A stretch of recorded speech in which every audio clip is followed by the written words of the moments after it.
all right. So yesterday I blew up my trading account, right? And you know, it happens. It happens. And as a beginner trader, um, that's just what's a part of it. That's it happens. You know. Now the thing is, you have to learn from your mistakes, and that's easier said than done. And the reason why I say that is because on your road to becoming a top 10% trader, you may blow numerous accounts, right? Because it's something new, and the trading realm is so much different than being the human realm, right?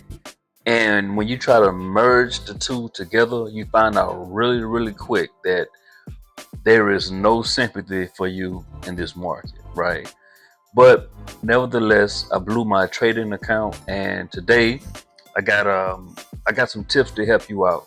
You know, but first of all, if you've ever blown a trading account, or if you've never blown a trading account, it's one of the most humbling things that can happen to you. It's very humbling, right? For instance, I took a $500 account to a $2,300 account in a matter of 2 weeks, right? And as I'm on my high horse, I began to, I won the money. It was a great achievement for me. I said, you know what? I feel good. I feel lucky, right? I got this trading stuff down to a science. I got it. I got it now. I get back into the market, and slowly but surely, that 2,300, it dwindled all the way to $400. And that was the first time that ever happened, right? And since then I've blown four more accounts, right? So today I'm going to give you the 5 silent killers that blow futures accounts.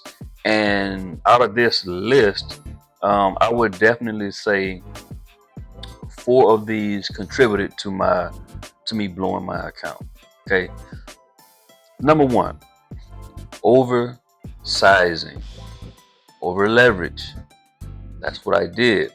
Now, to give you a context, and to be very transparent with you, this particular account was a very small account. It was $270 to be exact, I believe. And I just got into my mode to where, like, you know what? I know I should be trading one contract, but the market just looked good. I know I'm going to win. And I'm going to trade 3 contracts, right? And, I over leveraged myself. I ended up losing those trades. And I could really go into detail on why I lost those trades. It was an error on my part, but at the end of it all, I'm taking responsibility that I lost these trades, right? And I over leveraged myself. I went 3 contracts, and I seen that account went from 250 to 170. And I should have hit the exit button right there. But you know how it goes. Well, maybe it'll come back. Maybe it'll come back, and it never did, right? And that account went from 170 to exactly $19.19. So, boom, account is gone. It's gone. And I knew better. I knew better. And the thing is, a lot of us, we try to get rich in a hurry, right? Because, social media, it makes trading look like it's just this: hit to buy, hit to sell, grab some money, and it's way, way, way more to it than that, right? It's the rules and regulations. You have to be disciplined with your rules. It's not like the real world where you can kind of wing it a little bit.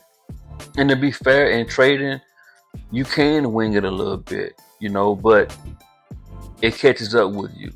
Eventually, the market will catch up with you and humble you for not being patient.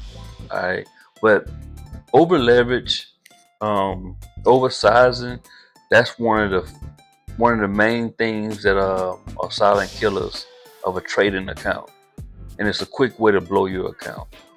Okay. The second one is you don't have a max daily loss, which means that you go into the market and the only thing on your mind is winning money, right? But you never stop to consider that how much am I willing to lose? Yeah, I got $1,000 account, but am I really willing to lose $500? Right? So you have to come into the market with a predetermined of how much you are willing to lose. And generally, the rule is you don't want to lose no more than you don't want to risk no more than I think 2% of your account. Because the name of the game is really protect the capital.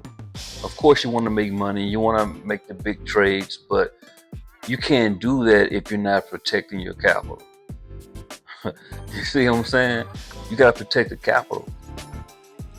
So that's that's really, really important. And I'm learning that as I go into my trading journey, that the first and foremost thing is protecting the capital. So now when I go into a trade, because I'm one of these people that, I'm like a sponge, I can soak things up, and I'm very good with adjusting on the fly, right? So now when I go into a trade now, I'm going to have a predetermined number of how much am I willing to lose, right? I'm going to look at my account and how much am I willing to lose. That's going to be first thing on my list, right? And that should be the first thing on your list, is how much are you willing to lose? Are you willing to lose 500 to make 1,000? If it is, that's cool too. But as long as you know that you have to take full responsibility for whatever happens in that market. Once you hit that buy button, that sell button, it's all on you. It's all on you. So the third thing is revenge trading. Man, let me tell you about revenge trading. Revenge trading, it feels like, this is what it feels like. It feels like someone punched you in the face and they took off. And you like, oh, heck no. I got to get my lick back. I got to get my revenge. That's what revenge trading feels like. When you're in the market and the trade just go completely left and just take all of your money, take half of your money, take a third of your money. And you like, oh, heck no. I got to get that money back. Revenge trading, a very, very quick way to blow your account. Because you feel like, listen, that was my money. I got to go back out there and get that money. Right? That's human nature. And that's what I was saying, that doesn't apply in the realm of trading. Revenge trading, that doesn't apply to that. That may apply out in the real world, where you got to go get your lick back. Somebody do something to you, you got to go out there and get your lick back, get your revenge. That may work out here in the human world, but in the world of trading, oh yeah, it's almost as if the market is waiting on that. It's like the market is saying, yeah, I took your money. Now come on out here and see what's going to happen next, so I can take some more of your money. That's a quick way to blow your account. I've done it. I did it like in August. Yeah, like when I lost that 2,300, I put some more money back in the market, and I was like, I get that money back, and boom, lost it again, because I came in there with the wrong intentions. I was emotional. The market is never emotional. The market don't care. The market doesn't care if you won $50,000 today. It don't care, because tomorrow when you get back out there into that market, anything can happen. And if it takes your money, so be it. So be it. So revenge trading.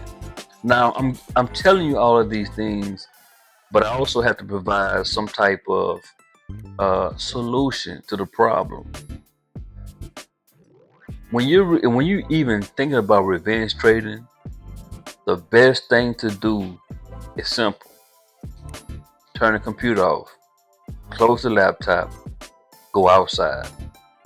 3-step process. Turn off the laptop, close the laptop, go outside. Go outside, go do some push-ups, go ride your bike.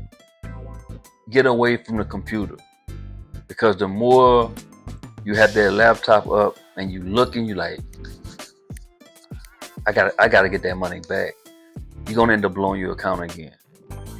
Right? You know do you know how many paychecks and other sources of money I dumped into my trading account only to lose it all quickly? It's almost like throwing money into a fire. And that's because I broke the rules. No revenge trading, okay? All right, so the next one is this happened to me maybe once or twice before, but it didn't happen to me the other day when I blew my account. But trading tired, right? The night before, you was probably up late studying charts. You might have been taking some late night trades. You got a few hours of sleep. You wake up for 9:30 when the market opens, and you tired. So a lot of these trades you taking, they don't make sense, right? You have to get rest. I mean, you have to treat trading just like anything else, like it's a job. Would you go to your job tired? You go to the gym tired, right? You have to get the proper rest. And I would even go as far as to say you have to have the right nutrition. Take your vitamins, drink a lot of water, eat healthy. But trading tired, man, it's almost like driving on a 4-hour trip with like 2 hours of sleep. You're never gonna make it. You're too tired. You're not even focused. You don't even know what's going on. You're making irrational moves. So you have to find some time to leave the charts. Go get your rest. Go enjoy life. Charts are not the end all be all. Trading is not the end all be all. Yeah, it feels so much gratifying to make money in seconds. Okay, but it's not the end all be all. You have to lay down, get you some rest, drink you some water, eat healthy, go exercise. You have to have a life outside of trading. All right. The next one which is number 5, forcing trades. I've done this many times. I've gotten a little bit better, but I've done this many times. I am a supply and demand trader, but sometimes I've gotten to a point to where I'm impatient. Price is not coming back to my zone quick enough. So what I'm gonna do, I'm gonna just take it into my own hands and just take the trade anyway. Boom. Out. Money gone. Trading is about patience. It's about patience. And if you're not patient, the market will definitely humble you. Right? When you're patient and you're waiting for your setup, then and only then will you become a profitable trader. You have to be patient and wait on your setup. And I remember when it first clicked, while I was taking this trade and I was about to hit the button, I said, no, Let me stick to my rules and see this and see it through. And I waited and I waited and I waited, and boom, just like a sniper, I pulled the trigger. I won. And it was the most gratifying feeling I ever felt while taking a trade. I was like, oh, so this is it. Is not forcing trades, wait for your setup. Like trading is mental. And like they say, it's psychology. It's mental. It's all up here. It's really you against you. It's not you against the market. The market does what it does. It's you against you, right? When you look in the mirror, you see your reflection. It's you against you. Once you can control it, and have some patience and tell yourself that I don't care what the market does. If it doesn't show me an A+ setup, my setup, I'm not taking a trade.